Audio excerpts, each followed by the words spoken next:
پێت وایە کڵاوێکی ئاساییە؟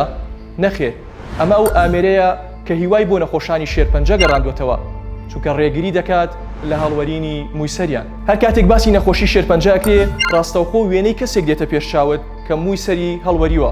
بەڵام سوپاس بۆخوا تاوەری تەندروستی سمارت ئەو کێشەیە بۆ چارەسەر کردوون، ئەویش لە ڕێگەی هێنانی ئامێرێک بە ناوی کۆلینکاپ. ئامێری کۆلینکاپ بەکاردێ بۆ کەمکردنەوەی هەڵوەرینی قژ، بە تایبەتی لەو خانمانەی کە تووشی شێرپەنجەی مەمەک بوون، بە شێوازێکە هاوشێوەی کڵاوێک لەسەر سەری نەخۆشەکە دانرێ کە پێستی سەری سار دەکات، واکە کەمترین بڕی مادە کیمیاییەکان بگا بە ڕێگی مۆکە و ئەمەش دەبێتە هۆی کەمکردنەوەی هەڵوەرینی قژی. ئەم ئامێرە بە ڕێژەی لە 160 بۆ لە 170 هەڵوەرینی مووی قژ ڕاگرێ، بەڵام لە هەمان کاتە گرنگە بزانین کە جۆری هەڵوەرینەکە پەیوەستە بە جۆری چارەسەری کیمیایی، بڕی چارەسەری کیمیایی، ماوەی بەکارهێنانی چارەسەری کیمیایی و جۆری قژەکە.